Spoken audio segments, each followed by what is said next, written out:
The sterile, white light of the hospital maternity ward buzzed with a deafening silence as I sat on the edge of the stiff mattress, clutching my 3-day-old newborn son to my chest.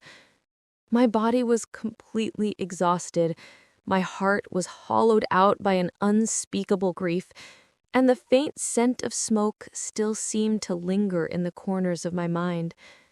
Just 72 hours prior, I had stood in a black dress under a gray, weeping sky, burying my wonderful husband, Christian Cox, after a catastrophic electrical fire completely consumed his architectural design firm's downtown pavilion.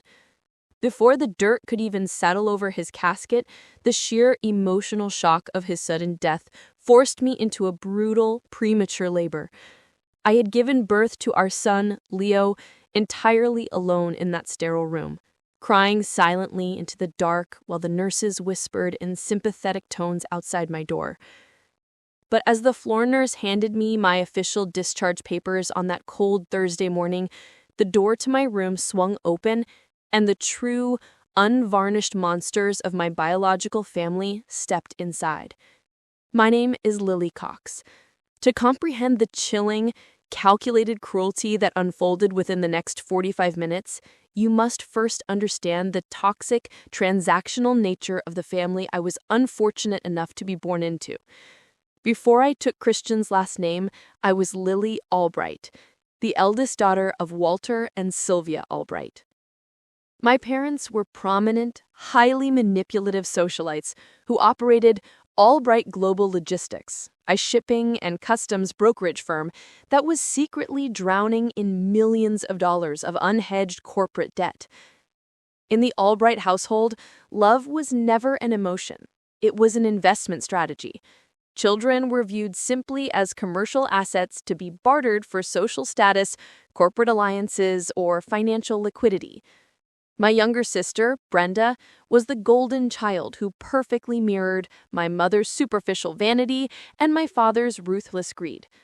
Brenda was handed everything: luxury vehicles, Ivy League tuitions paid by high-interest corporate loans, and an endless stream of designer jewelry, while I was treated as a substandard worker whose only value lay in my ability to manage the back-end logistics of their failing company for a microscopic salary.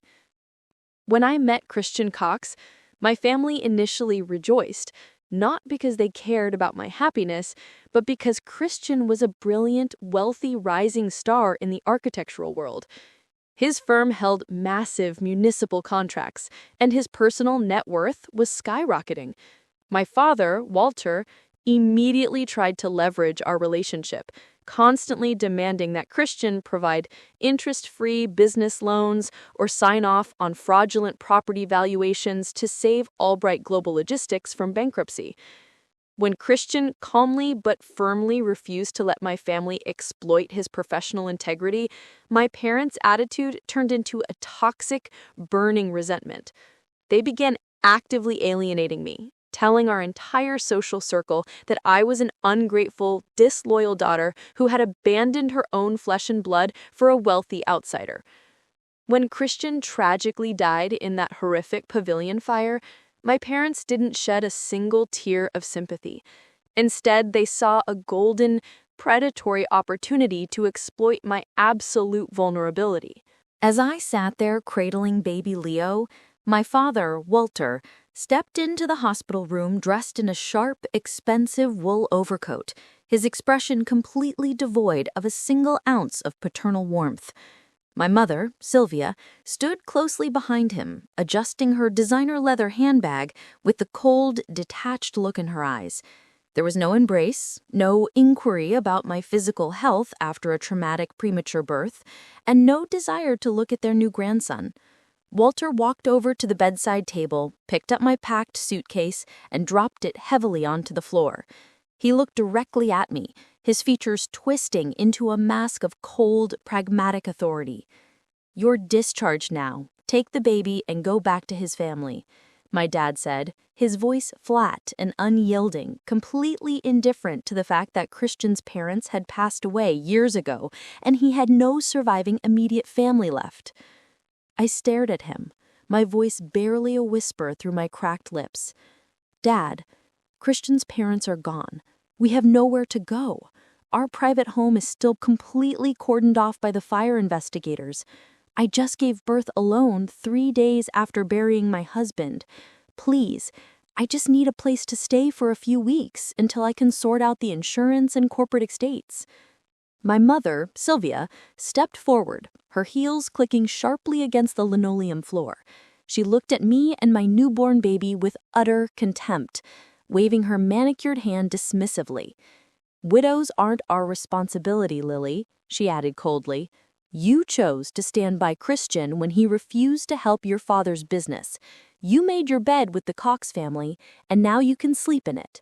We are currently finalizing a massive merger for Albright Logistics, and we cannot have a penniless, grieving widow and a crying baby dragging down our domestic image or cluttering our estate.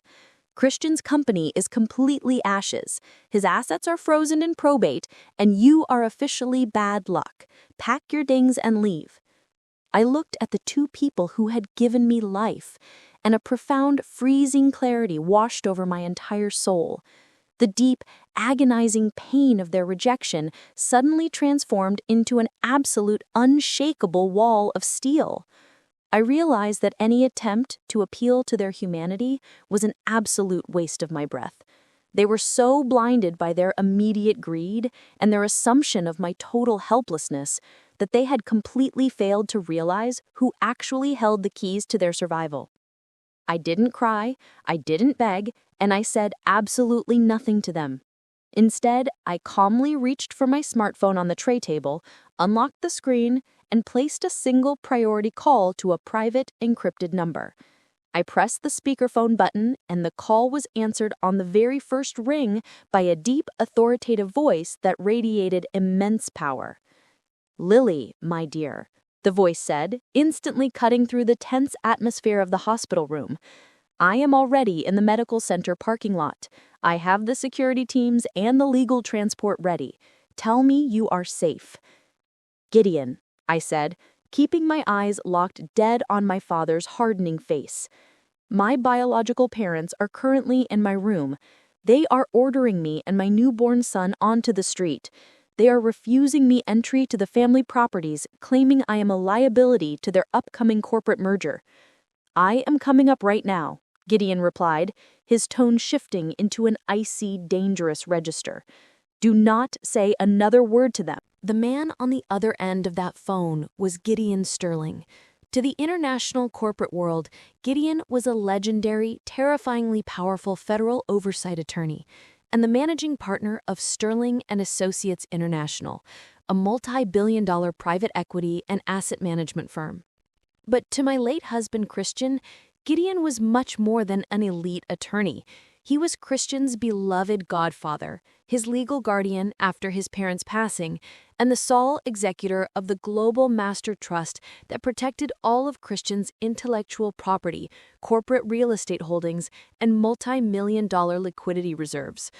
For years, Christian and Gideon had quietly anticipated the predatory nature of my biological family. Together, behind a wall of elite corporate attorney privileges, we had constructed an ironclad legal fortress designed specifically to protect me and our future children from the moment we got married. Within exactly 4 minutes, the heavy wooden doors of my private hospital room burst open. Gideon Sterling walked in, his towering 6'4" frame clad in an impeccably tailored charcoal suit, his silver hair brushed back, and his piercing gray eyes scanning the room like a predator hunting its prey. Flanked closely on his left and right were 2 uniformed state police officers, their hands resting authoritatively on their utility belts. The sudden, overwhelming presence of a legendary federal legal titan and armed law enforcement completely shattered the arrogant composure of my parents. Walter Albright took a sudden step backward, his face instantly draining of all color. He knew exactly who Gideon Sterling was. Gideon was the supreme legal authority representing the very global banking consortium that held the primary distressed debt mortgages over Albright Global Logistics. My dad's hands started shaking uncontrollably, his fingers twitching against the fabric of his expensive wool overcoat as he realized the catastrophic mistake he had just made. "Mr. Sterling?" Walter stammered, his voice cracking as he desperately tried to force a subservient, sweating smile onto his face. We had no idea you were personally involved in this matter.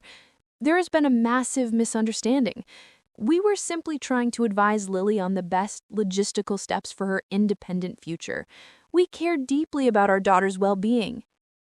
Gideon didn't even look at the hand Walter extended toward him. He stepped directly between my parents and my bed, completely shielding me and baby Leo from their presence. He pulled a thick, blue, leather-bound legal dossier from his briefcase and dropped it onto the bedside table with a resounding thud. "Silence, Walter," Gideon said, his voice echoing off the walls with the absolute weight of a judge delivering a death sentence. "The time for your pathetic, deceptive posturing is officially over. For the past 48 hours, while Lily was in labor, my private forensic investigation team has been working around the clock. We knew exactly what kind of vultures would try to circle this resilient young woman the moment Christian passed away, and you have played directly into the trap we laid for you." Gideon opened the dossier, revealing a terrifying array of certified bank statements, corporate intercept transcripts, and security footage screenshots. He looked at my trembling mother, Sylvia, whose hand was shaking so violently she dropped her designer leather bag onto the floor. "Let us review the exact timeline of the last 45 minutes and the true nature of your presence here today," Gideon continued, pulling out a fountain pen. "You did not come here because you thought Lily was penniless. You came here because yesterday afternoon you discovered that Christian's primary architectural firm held a private $30 million corporate life insurance policy. You believed that, as her biological parents, you could psychologically abuse, isolate, and intimidate a grieving, postpartum widow into signing a comprehensive power of attorney waiver, allowing Albright Global Logistics to seize control of that payout to satisfy your defaulted corporate debts." Walter swallowed hard, sweat dripping profusely down his forehead. That is an outrageous accusation. We are her parents. We have a natural legal right to assist her with her financial management." "You have no rights here, Walter," Gideon countered, his voice dripping with absolute disgust. "What you failed to realize, due to your complete intellectual inferiority, is that Christian's architectural firm was not a standard corporation. It was a wholly owned subsidiary of the Sterling Cox Global Master Trust. Lily is not a penniless widow. She is the sole, absolute, lifetime beneficiary and majority shareholder of a $45 million protected estate.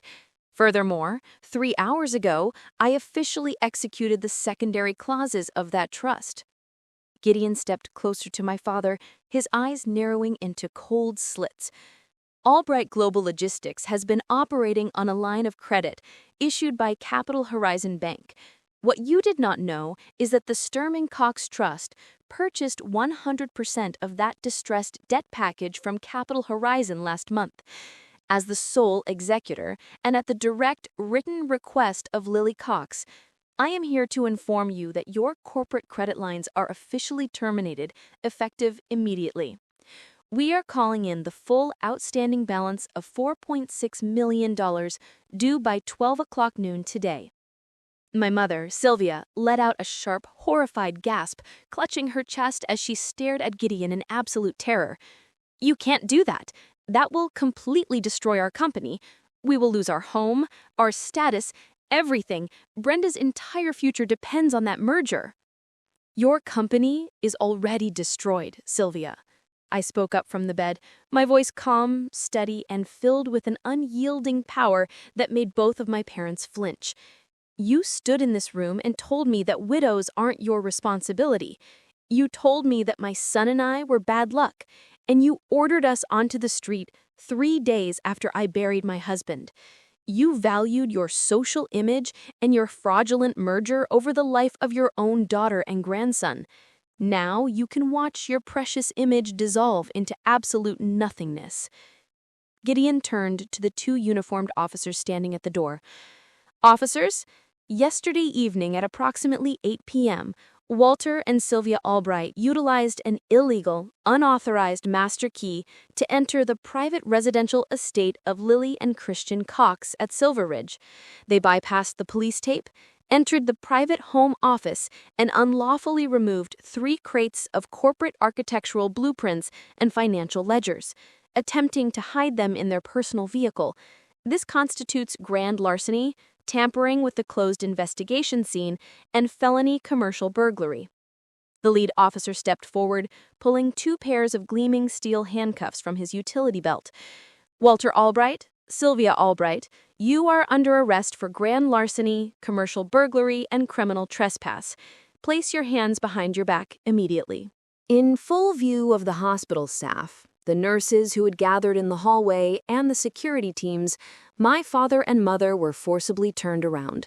The metallic click of the handcuffs echoing through the room was the most beautiful, redemptive sound I had ever heard. My mother began crying hysterically, begging me to look at her, screaming that they were my family and that I couldn't do this to them, while my father stood completely paralyzed with shock, his hands shaking so violently the steel chains rattled against his wrists. They were dragged out of the hospital room in absolute humiliating disgrace, their public reputations completely shattered before their upcoming corporate associates could even finalize the merger. Within 45 minutes of walking into my hospital room with the intention of destroying my life, my parents had been completely dismantled, stripped of their freedom, and plunged into absolute financial liquidation. The very next morning, the automatic foreclosure clauses on Albright Global Logistics were fully enacted. My private holding company seized their corporate headquarters, their transport fleets, and their sprawling suburban estate in Elderglen to satisfy the outstanding millions they owed my trust. My sister, Brenda, the spoiled golden child, was immediately evicted from her luxury apartment, her expensive designer jewelry and vehicles seized by the bankruptcy courts. Left completely penniless and devoid of any real marketable skills, Brenda was forced to drop out of her elite social circles and take a low-paying, entry-level retail job just to afford a small room in a rundown part of the city, her frantic calls for financial assistance permanently blocked by my security detail. As the months rolled on, the cold winter faded, making way for a beautiful, sunlit spring. I moved with my son, Leo, into a breathtaking, custom-designed modern estate nestled on the peaceful shores of Oak Haven Bay, a home that Christian had drafted the blueprints for before his passing. I stepped into my true power, taking over as the active, visionary chairperson of the Sterling Cox Global Legacy Group. I rebuilt Christian's architectural firm into an even greater powerhouse, constructing sustainable civic structures and funding massive, premium housing pavilions for single mothers and families who had lost everything to tragic accidents. Standing on the sun-drenched terrace of my new home, holding my healthy, laughing baby boy against my chest, while Gideon Sterling walked beside us, I looked out over the sparkling water. I felt an absolute, profound peace. I had crossed the darkest valley of grief and betrayal, and I had emerged not as a victim, but as the unshakable ruler of my own destiny, completely free from the toxic parasites who had sought to leave me in the dark. Educational lesson. This story illuminates a profound psychological and systemic reality. Toxic family dynamics, built on transactional greed, favoritism, and superficial optics, are fundamentally fragile and self-destructive. When parental figures treat their children as disposable commercial assets rather than human beings, they create a culture of entitlement and incompetence within their chosen golden children. while inadvertently forcing their scapegoated children to build genuine resilience, intellect, and independent strength. True strategic power can never be simulated through unearned wealth or social posturing. Those who maintain their personal integrity, focus on long-term self-reliance, and secure their assets through precise legal boundaries will always hold absolute, permanent leverage over the short-sighted predators who rely on intimidation and emotional manipulation to survive. Personal advice. When your own biological parents look at your deepest moments of grief, vulnerability, and tragedy, and decide to exploit your pain for their personal financial gain, they permanently forfeit the right to be a part of your life. Never allow a false sense of biological obligation to convince you that you owe your peace, your dignity, or the safety of your children to individuals who view your love as a transaction. True strength means remaining completely calm in the face of their cruelty, establishing an ironclad, unyielding wall of legal and physical boundaries, and letting your silent preparations speak for you. Build your empire in silence, secure your life through trusted, high-integrity alliances, and never hesitate to allow the cold, unyielding reality of the law to dismantle those who sought to leave you unprotected. Focus entirely on the beautiful future you are building for your children. Protect your peace at all costs, and never look back at the ruins of the bridges you had to burn to save your life.